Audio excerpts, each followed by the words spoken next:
দুবরাজপুরে আবাস যোজনার তালিকায় দুর্নীতি রোধে বিজেপির ডেপুটেশন। দুবরাজপুর আবাস যোজনার তালিকা থেকে অযোগ্য ব্যক্তিদের নাম বাদ দেওয়া প্রকৃত যোগ্যদের অন্তর্ভুক্তির দাবিতে 5 দফা দাবি নিয়ে বিডিওকে ডেপুটেশন দিল বিজেপি। এদিন বিজেপি কর্মী সমর্থকরা দুবরাজপুরের মাদ্রিক সংঘ ময়দান থেকে একটি মিছিল বের করে দুবরাজপুর ব্লক অফিসে জমায়েত করেন।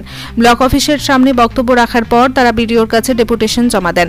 বিজেপির পক্ষ থেকে জানানো হয়েছে তাদের 5টি মূল দাবি। আবাস যোজনার প্রকল্পে প্রত্যেক যোগ্য ব্যক্তিকে ঘর প্রদান নিশ্চিত করতে হবে, দলমত নির্বিশেষে সমস্ত যোগ্য ঘর প্রাপকদের নাম নথিভুক্ত করতে হবে, পাকা বাড়ি, জমি বা গাড়ি থাকা ব্যক্তিদের নাম তালিকা থেকে বাদ দিতে হবে, উপভোক্তাদের তালিকা সম্পূর্ণ ত্রুটি মুক্ত করতে হবে এবং সঠিক যাচাইয়ের পরই অর্থ প্রদান করতে হবে।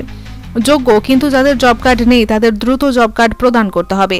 এই কর্মসূচিতে উপস্থিত ছিলেন বিজেপির জেলা সাধারণ সম্পাদক টুটুন নন্দী, দুবরাজপুর 4 নম্বর মণ্ডল সভাপতি শম্ভুনাথ ব্যানার্জি, জেলা সংখ্যালঘু মোর্চার সভাপতি মোতাহার হোসেন খান সহ অন্যান্য নেতৃত্ববৃন্দ।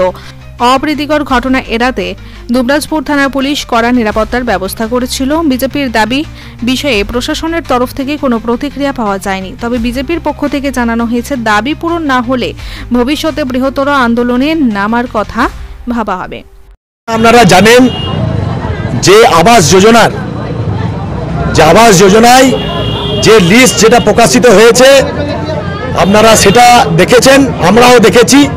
যে সমস্ত ব্যক্তিরা বাড়ি পাওয়ার যোগ্য নয়, যাদের 3টে-4টে করে বাড়ি আছে, গাড়ি আছে, বাড়ির দুয়ারে জেসিবি দাঁড়িয়ে থাকে, 3টে-4টা গাড়ি দাঁড়িয়ে থাকে, সেই সমস্ত ব্যক্তিদের নাম এই আবাস যোজনায় উপভোক্তা হিসেবে তাদের নাম কিন্তু এসছে, অর্থাৎ তারা এলিজিবল হয়েছে। এবং সেই জন্য ভারতীয় জনতা পার্টি বিশ্বের সর্ববৃহৎ রাজনৈতিক দল হিসেবে, বিরোধী দল হিসেবে আমাদের মনে হয়েছে যে গ্রাম বাংলার সাধারণ বঞ্চিত যার মানুষের হয়ে রাস্তায় নামা, এবং সেই জন্য এই আবাস যোজনায় যে সীমাহীন দুর্নীতি হয়েছে তার বিরুদ্ধে সোচ্চার হয়ে আজকে আমরা ভারতীয় জনতা পার্টির বীরভূম সাংগঠনিক জেলার দুবরাজপুর বিধানসভার দুবরাজপুর ব্লকের ভারতীয় জনতা পার্টির পক্ষ থেকে আমরা আজকে 3000-এরও বেশি সাধারণ মানুষ যারা বাড়ি পাওয়ার যোগ্য ছিল, যাদের নাম বাদ গেছে অন্যায়ভাবে এই তৃণমূলের অপশাসনের জন্য, তাদেরকে নিয়ে আমরা এখানে দুবরাজপুরের বিডিও সাহেবের দপ্তরে আমরা হাজির হয়েছি এবং মূলত 5 দফা দাবি নিয়ে আমরা আজকে বিডিও সাহেবের দপ্তরে আমরা ডেপুটেশন দিয়েছি এবং তাকে স্মারকলিপি আমরা জমা দিয়েছি। বিডিও সাহেব যেটা বললেন, উনি কিছু কিছু ক্ষেত্রে কংক্রিট বিষয় উপস্থাপনা করার জন্য আমাদেরকে বললেন।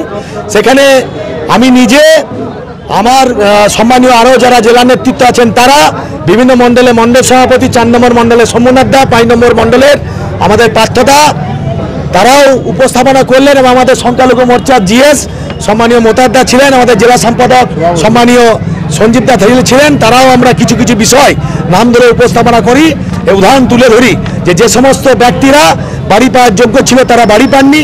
আবার কিছু কিছু ক্ষেত্রে আমরা দেখেছি, আমরা বিডিও সাহেবের দপ্তরে লিখিত অভিযোগ দেওয়া সত্ত্বেও তাদের নাম কিন্তু এই আবাস যোজনায় এসছে, সেগুলো উপস্থাপনা করি এবং সেগুলো সম্বন্ধে আমরা ওনাকে তুলে ধরি যে কী কারণে এই আবাস যোজনায় তাদের নাম এলো এবং বঞ্চিত সাধারণ মানুষ, খেটে খাওয়া মানুষ। দুবরাজপুর থেকে শেখ অলি মোহাম্মদের রিপোর্ট, জনকণ্ঠ টিভি নিউজ।